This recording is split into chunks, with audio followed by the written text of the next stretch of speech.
Hello મિત્રો, રાધે રાધે। તો તમારું સ્વાગત છે મારા બ્લોગમાં। તો દેખો મારી આંખો સૂજી ગઈ હતી, તો તમને લાગતું હશે કેમ કે મારે શું છે નવી જગ્યાએ હોય એટલે કોઈ બી જલ્દી ઊંઘ ના આવે, તો એટલા માટે આંખોને ઇગ્નોર કરતાં આપણે આગળ વધીશું। કે દેખો સવારમાં રામજી મંદિર છે, એમના દર્શન થાય છે ધજાના, તો એના કરતાં સારું શું કહેવાય કે સવાર પડે અને ધજાના દર્શન થાય, તો એનાથી સકન કોઈ જ ના હોય સારા।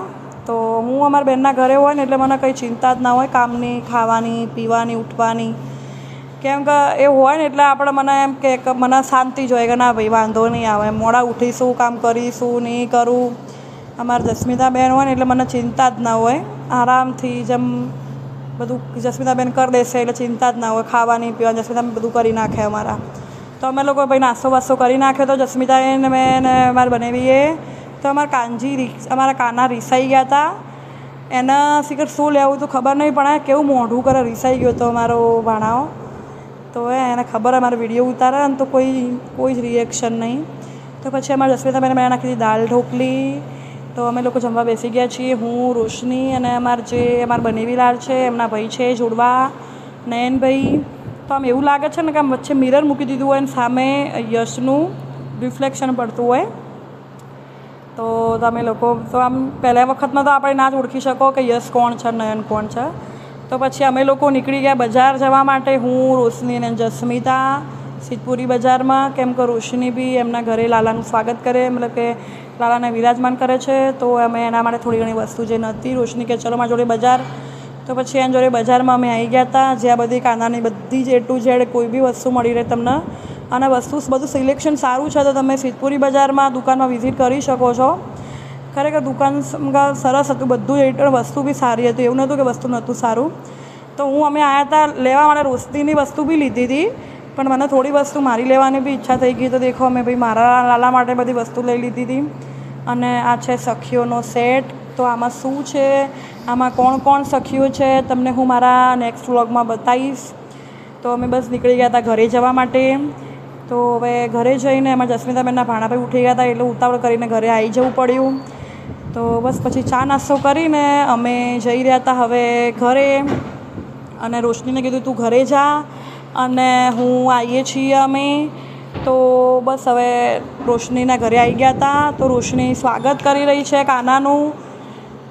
તો હવે રોશનીના ઘરે અમે સ્વાગત કરીને અંદર લાલાને વિરાજમાન કરી નાખીશું। તો રોશની લાલાને વધાઈ રહી છે, કંકુ પલકલા કરાવી નાખ્યા હતા લાલાના, અને પછી લાલાનું મેં સિંહાસન વિરાજમાન કરી નાખ્યું હતું, અને હવે લાલાને વિરાજમાન કરી નાખીશું, એમનો અભિષેક કરી નાખીશું લાલાનો।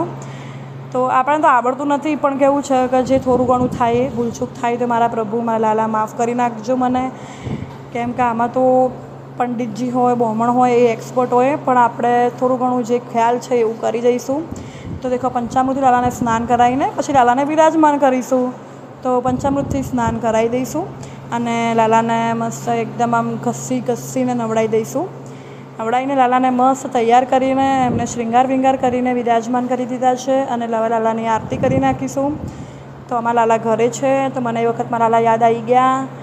તો લાલા જોડે નાની ગાય બી મૂકી દીધી છે, તો એમના જોડે ઘરે સ્થાપના કરાવીને હું નીકળી ગઈ હતી ઘરે જવા માટે। તો રોશનીબેન કહે કે જસ્મિતાને મૂકીને આવું છું હું, પછી કે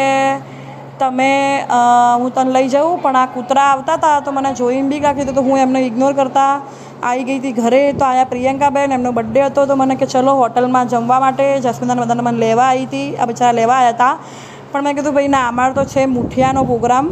તો મેં કીધું ચલો તમે ટેસ્ટ કરીને જાઓ, અમે કીધું તમારી પાર્ટી નેક્સ્ટ ટાઈમ અમે લઈશું, તમારી પાર્ટી જમા। તો એ લોકો ગયા જમવા માટે, અમે જસ્મિતા બધા બેસી ગયા મુઠિયા અને ચા ખાવા માટે। તો એમની અમે પાર્ટી ના લીધી ને તો અમારા પ્રિતેશભાઈ કે એમ ના ચાલે, તો પ્રિયંકા ભાભી અને પ્રિતેશભાઈ અમારા માટે લઈને આવ્યા આઈસ્ક્રીમની, કે આઈસ્ક્રીમ તો ભાઈ ખાવી જ પડે, તમે પાર્ટી ના લીધી તો અમારા પ્રિયંકા ભાભી તો રીસાઈ ગયા હતા, પણ તો બી એમને મનાવી દીધા, અને અમે બધા હવે આઈસ્ક્રીમ ખાઈ રહ્યા છીએ। તો ખરેખર આમ અહીંયા મહેસાણા આવું ને એટલે મને મારા બધા જૂના ફ્રેન્ડો મળે ને તો મને એમ થાય કે જૂની યાદો તાજા થઈ ગઈ બધી। તો પછી એ લોકો ગયા ઘરે અને અમે બેસી ગયા, જસ્મિતા બધા હવે સૂઈ જઈશું। તો દેખો વાતાવરણ ખરેખર એવું કર્યું હતું ને કે આમ એકદમ અંધારું, નહીં તારા કે નહીં ચંદામામા, તો એમ થઈ ગયું હતું કે સારું વરસાદ પડશે ને તો દોડાવશે આ રહ્યું। પણ તો બી એટલી દયાથી વરસાદ ના આવ્યો અને અમે સૂઈ ગયા હતા. તો અમારા ભાણાભાઈ એની મમ્મી જોડે મસ્તી કરી રહ્યા હતા.